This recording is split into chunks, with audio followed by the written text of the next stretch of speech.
Good morning, John. Oh my God, good morning. But you know what? I forgot my mug. You forgot your mug. Oh my goodness. This is our 27th episode. And for 26 episodes, you've remembered the mug. Oh my God. I owe you. I cannot. I'm so disappointed in myself. Oh, geez. Hey, That's how have all you right. been? Besides that, how you been? I'll just show mine a lot. I'll show mine a lot for both of us, right? So actually we've had a reprieve in the weather. It's been beautiful here in Dallas this week. The heat and the humidity is going to return tomorrow, but we've had 5 days of beautiful. How about y'all up in Connecticut? It's gorgeous. This is the season that I just absolutely love. Cool evenings, warm days. It's been great up here. So I feel very lucky. Hey, we've got a fun show here today. My kids have been sharing some information about NFTs and all this other cool stuff that's going on with Web 3.0. And I thought it'd be great for us to kind of have a show just to kind of start highlighting that, a couple of years ago, this was just talk, but now it's actually really happening in business, John, and ISG is getting involved in this stuff. It's really interesting. It is. It's funny. Like you said, I think it used to sort of just be, theoretical and out in the clouds, literally no pun intended. And this stuff has really moved front and center. And the interesting piece about it is, it's not just that technology is moving front and center, society is moving it. And actually, I will say some of the younger generations, quite frankly, have really grasped onto this and really helped this really catapult it to the top, I think. Yeah, absolutely. And we, as we think about this transition and non-fungible, tokens, we'll talk about what all this is. But as we think about Web 1, as they call it, right? Web 1.0, that was really about this idea of read. So you went to the web, you read things. And then Web 2.0 was really kind of where we are now in this idea of read and write. So we're able to actually, transmit and read and communicate back and forth. Yep. And where Web 3.0 and where NFTs sit is really Web 3.0 is this idea of read, write, and then the most exciting component is own. Yeah. And that's really the really interesting part. So we'll go through some examples today. And I also want to see if we can just pop up the link to our site, maybe in the chat, so people can have that. I would encourage you to check it out. There's a great link for ISG site around what we're looking at, what we're thinking about with Web 3.0. But let's bring up our first example of some of the cool things happening with these tokens. So this is a really great one. This is done by Gap. So right in your space, John, with regards to retail. But Dapper Dan is a known New York fashion designer, and he partnered with Gap and not only created these new hoodies that are doing tremendously well, okay, $90, $100 hoodies, but he also worked with Gap to create non-fungible tokens, NFTs, that are collectibles and allow people to have different experiences with Gap and with Dapper Dan inside of this metaverse, as they call it. So as you think about, retail brands, what are your thoughts? How will retailers like Gap, how are they going to be, do you think more of this will happen where there'll be virtual and real pieces like a hoodie? Yeah, I think that this sort of hybrid sort of operating world is real, that it's here. And we said it's front and center today, right? And if you think about it, so if you think about what happens in retail specifically, it's highly influential. And what I mean is people see, let's say they see the shirt that you're wearing and they want to buy it, or they want to see the boring shirt that I have and they want to buy it, right? I don't know who would want to buy it, but still, and they say, I want to have that thing. I want to have that thing. So they physically see it. They want to have it physically, right? Well, it's the same thing in the virtual world too, right? I mean, that there's this, people are actually persuaded when they see things online, and they see it in the virtual world, that maybe someone has a really cool backpack, or they have a hat, or they have a hoodie or something like that, and they want to get it virtually. So they first get virtually. And then the cool thing is what I call this, move from the virtual to reality. People can then press a button and say, you know what, I want to get that thing in real life and have it sent to my house, right? And that's the power of this thing. So I think the bottom line answer to your question is that, things in retail are highly influenced by what people see out in the world on other people in their social groups and whatnot. And it's not limited to the real world. It includes the virtual world, especially for younger generations these days. And this is going to, have a lot of impact impact on retail. And any retailer that's not already thinking about a strategy in this particular space is already behind. They're already behind because people are thinking about it, and not just thinking about it, but doing it, right? And John, I was blown away. Like, Gap has been a brand that's had ups and downs with regards to its popularity. I give them a lot of credit in jumping into the NFT early with Dapper Dan. I mean, the NFT versions of these experiences of this clothing line, the retail of the live actual sweatshirt that I could wear is $90. The virtual is $415 and up.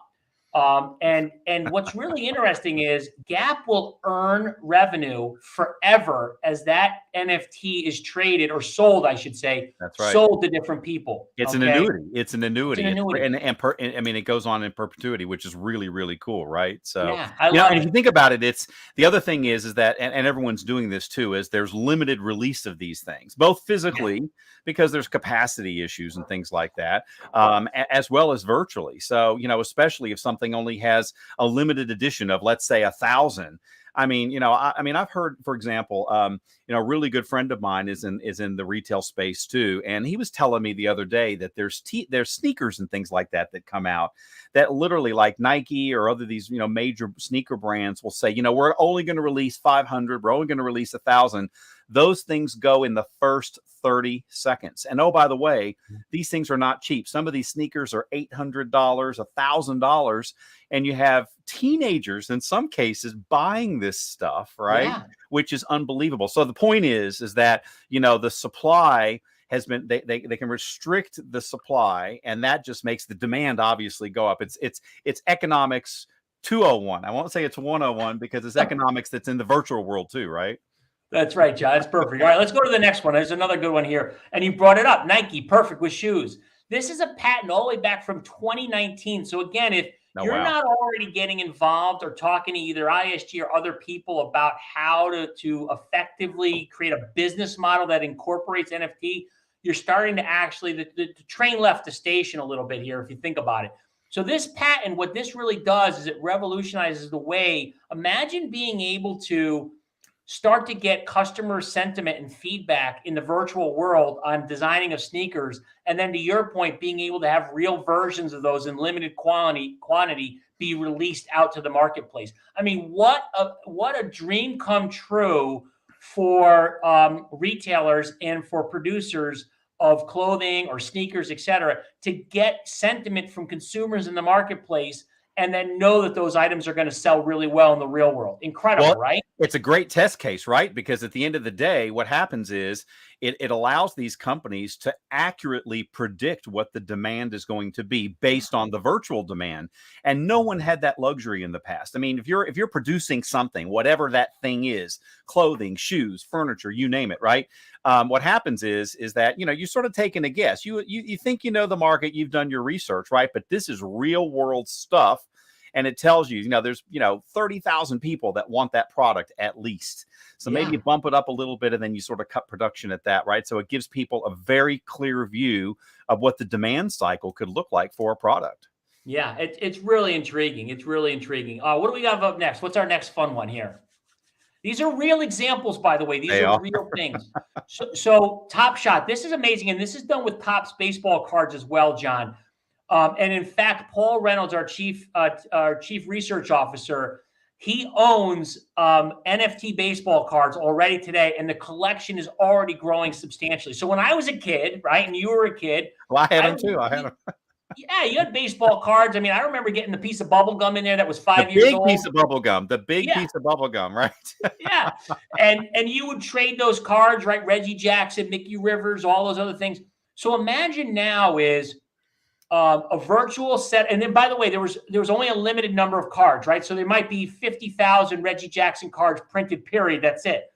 But they were physical cards. Well, imagine now if there were new cards in this Top Shot for basketball, where literally there are 100 of a Michael Jordan, collectible.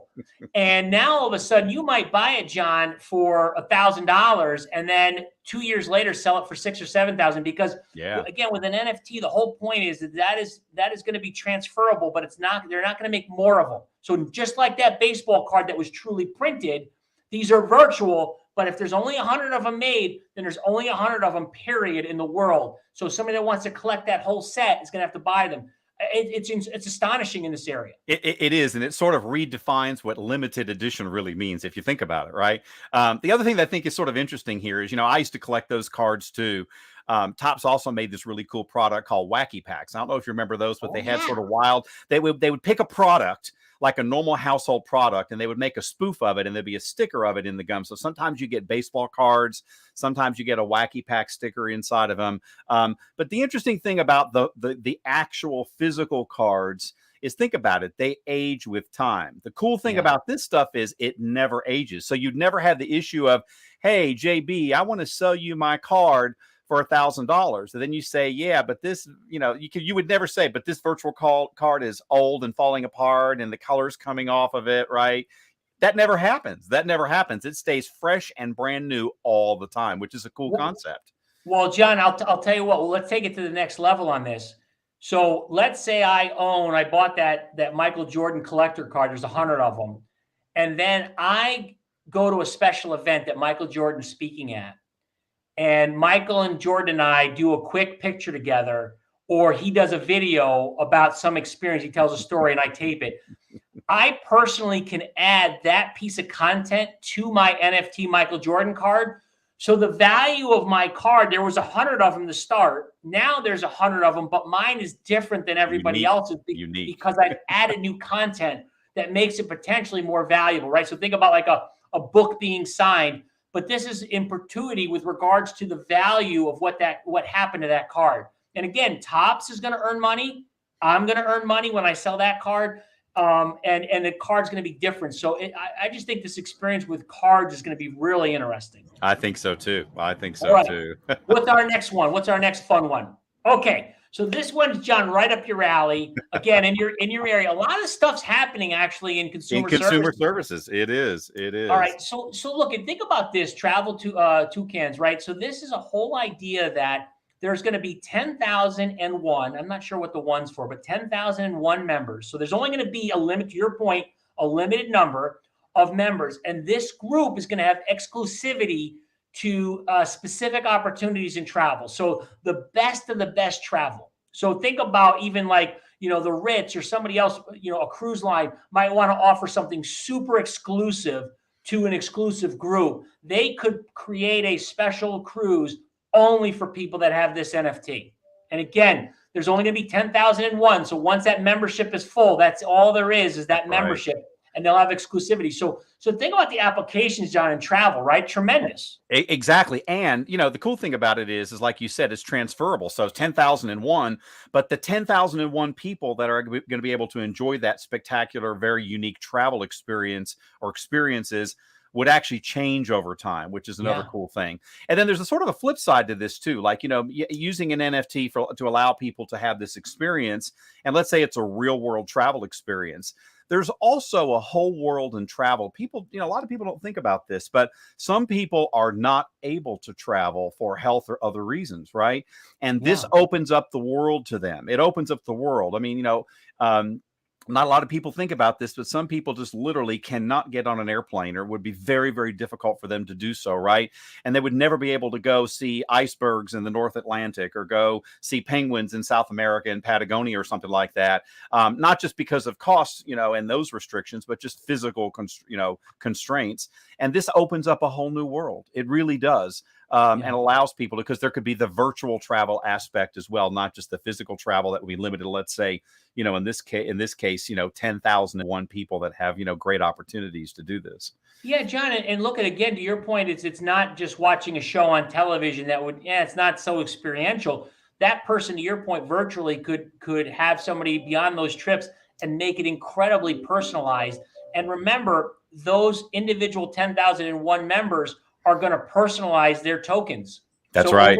That's right. Each one of those tokens is going to have very different experiences with regards to what they've journeyed, maps or special reviews or different components, experiences that are going to make those tokens unique when they want them, to your point, resell. but there won't Well, be more than 10,001. well, and the interesting piece is if you sort of take it one click further, so like you just mentioned this, right? So when people travel, they travel for different reasons. Some people do it for historical reasons. Some people do it for shopping. Some people do it just for relaxing. Some people do it to eat, all sorts of different things, right? So if there's an NFT that's associated with me on a trip, and it's all about the cultural, for example, exploration of a specific country or set of countries, right?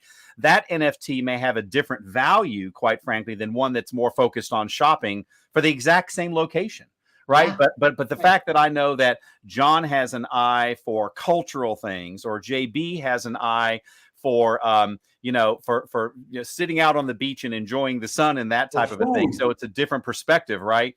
I think that adds intrinsic value even beyond the trip itself, because it's the perspective that the individual brings when it's individualized and customized. That's real value add if you think about it. Well, and John, let's look at this. So you're bringing up some great points here. The whole point around NFT, we talked about it.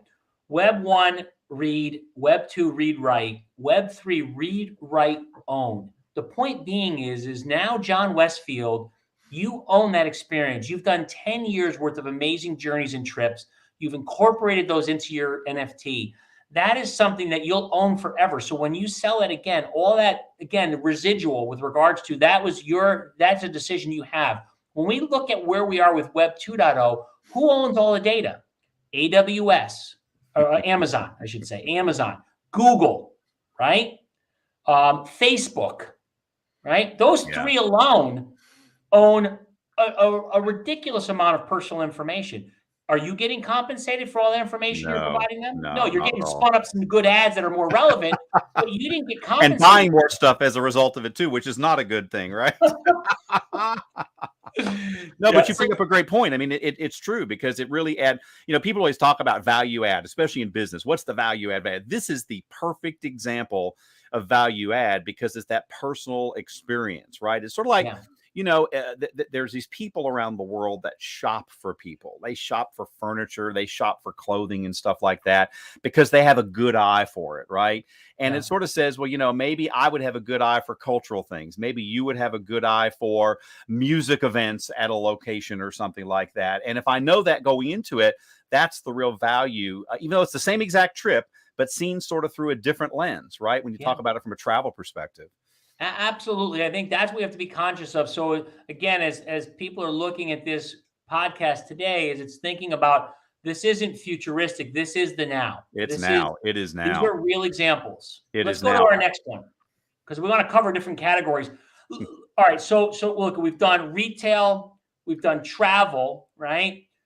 John, this is getting involved in healthcare. And this goes back to the idea that we just talked about, is owning your own data, right? So think about, you go to the hospital, or you go to get a checkup, all this information is being tracked. Now it gets anonymized, but then it's utilized for research or other things potentially. Again, not, everything's compliant with regards to the laws. But my point being is, there's a tremendous amount of data that you give up for free to all of these healthcare providers and firms that they can utilize for their research. Imagine, again, if you owned all of your own medical information, and now if Pfizer wanted to utilize some of that anonymized, you actually could sell it and be compensated every time that information was utilized in research. And what a great concept. I think this is going to be an incredible area in healthcare. I think it is too, because especially if you think about what research is, it's not sort of on the gen pop. It's not general population oriented. It's saying, hey, I want to do research on men and women between the ages of 50 and 55 that live in Texas and are do this or do that or whatever. So it really allows a laser focus, if you will, for these companies to get the data that they would need, that would really take probably forever to get during normal research or through normal research channels, quite frankly. I think this is big. Why this is so important is we've been giving all this up for free to, again, Amazon, to Google, to Facebook, to health providers, et cetera. But now consumers, that last part of Web 3.0 is own. You and I will actually own our own information. So even loyalty programs, right? Imagine being able to own your own information and then being compensated when that information is utilized by those parties forever. in That's right. perpetuity, like you said, right? Forever. Yeah, I that's a just pretty think cool that's the part concept. that businesses need to be conscious of, because as consumers pick up on this, they're going to engage in platforms that allow them to start to own their own information. And there's going to be a marketplace that I can benefit from selling that information as I see fit. And there's going to be a whole new sort of marketing level of activity for people to market their own data as being better or more comprehensive than other people's data. In other Yeah. words, think about it, right? So I think that there's going to be companies that are going to jump in and say, "Hey, JB or JW, we're going to help you better market the data that you already own, so that more companies want to buy it. And Yeah. here's how we're going to do that." Think about that. And who wouldn't maybe sign up for a service like that? It's no different than, paying someone to help you write a great resume, or helping, having a headhunter find a new role for you in a new company or something like that, right? So similar things. I think there's going to be a whole new set of businesses that pop up that are going to help people, not companies, but people better market their data so that companies are more interested in accessing and paying for their data versus somebody Yeah. else's. Yeah. That's right, John. And so as we think about, again, there's different stages in innovation, and where we've spent the last 2 years is kind of the playful side of it, right? The Apes Yacht Club, $69 million. I mean, just weird, right? Just like, not practical, but it helped shape kind of what it was going to turn into. And now, as you look at some of these examples we started to show, these are now real business applications. So They as are. you think about the hospitality space, as you think about the travel space, the Royal Caribbeans, the carnivals, et cetera, need to start thinking about how they're going to participate, how they'll get involved, what their consumers and their loyal consumers are doing, and not wait another 2 years. Yeah. It's not Yeah. now the funny stuff's got, is past us, and now we're in real world application. Yeah, and I think it's going to totally redefine what we call, predictive and prescriptive analytics, because we're going to be able to pinpoint down to the, to the nth degree, what people's likes and tastes are, and the propensity for them to do things, and what will get them to buy, and what will keep them from buying, and things like this. And this data is going to be invaluable, not just to retailers, but to any company, because even companies that, for example, aren't direct to consumer, right, that make things that go through a third party to sell to somebody, they need to know what is the product, what does it need to be, and how do they need to tweak it vis-a-vis their competition, so that people buy more of their stuff versus the competition stuff, right? Yeah. No matter what that product is. So Where yeah, product or incredible service or whatever. opportunities. Yeah. And I think if people are thinking 2, 3, 4 steps ahead right now, like I said, there's such incredible business opportunities to get involved with proactively now, to be thinking about this. Everybody needs to be thinking about it. Yeah, Prashant Kelkar is a partner at ISG, and he's done a tremendous amount of research in this area over the last year. And we've got a link as well that goes to a great blog that he wrote. It helps just, again, demystify some of this information, what 3.0 is, the NTFs, Bitcoin, how they all fit together. And again, as you think about moving forward, it's good to get a third-party perspective like an ISG to come in and start to chat about some of this stuff, so you can brainstorm what the possibilities are and where the practicality of doing this and getting involved and how to get involved. I think we've got one more example, maybe. Let's see what we've got here. Oh, yeah. Love this one, John. So think about, I'm a huge Billy Joel fan, as you know, and you're a huge music fan. I think you got a brand new jukebox. It's pretty amazing, right? Thanks. So imagine buying a ticket to Billy Joel, but utilizing an NFT as the ticket, going to that concert, and again, adding my own personality to that ticket, right? And then that ticket, remember, when I'm done with the Billy Joel concert, what's that ticket good for? I can frame it in my room, throw it out. It's really useless. The concert's over, right? The concert happened on June 26th at 9:30, 11 o'clock at night. It's over. It's done. No. Now that ticket lives on forever, and experiences can be added to that ticket and can be resold after the concert. So not only can the concert producer and Billy Joel create money in perpetuity for that concert that happened in the past, but me as John Boccuzzi, I can resell that ticket and experience after the concert's over. And there are several firms that are doing this. I listed out the top 5 firms that are doing this in the spirit. But that is not a thing of the future. That's happening today. It is. And it all is about, people talk about this thing called hyper personalization and whatnot. And this is a fine example of that, if you think about it, because it's not just the Billy Joel concert. It's exactly John Boccuzzi's version of the Billy Joel concert, and what you felt and how you reacted to it and what was good and what was maybe not so great about it, all these different things, right? And that in and of itself, from an experiential perspective, can be monetized. And exactly, people are doing it now. They're doing it now. I just love this idea that it's no longer the experience and one and done, it's over. There's opportunities to then have that live on for a much longer period. I mean, Marriott's playing around with NFTs. Fast food chains like Burger King is playing around. The McRib, there's an NFT for the McRib. And think about this, JB. I was going to tell you, the other thing is, you talk about concerts. So, I hate to even think about this, but some of the concerts that we go to, eventually some of those performers won't be around, right? Eventually, just what happens to all humans, right? And so the value, for example, if you went to a Billy Joel concert, and let's say it's 50 years from now and Billy Joel is no longer around, right? The value of that changes because he's no longer around. It's an interesting concept to sort of think about it that way, right? But it's true. It's true. Well, there's only going to be, let's say, 18,000 tickets for Madison Square Garden May 26th concert. So in the world forever, there's only going to be 18,000 NFTs that will live forever about that specific concert. Then there'll be 18,000 for the next concert. But imagine just starting to glob all those that content together and building your own empire around that ticket that you bought once and now can resell for a lot more. Especially, listen, Billy Joel's going to be around, I hope, for another 50 years. So I hope so too.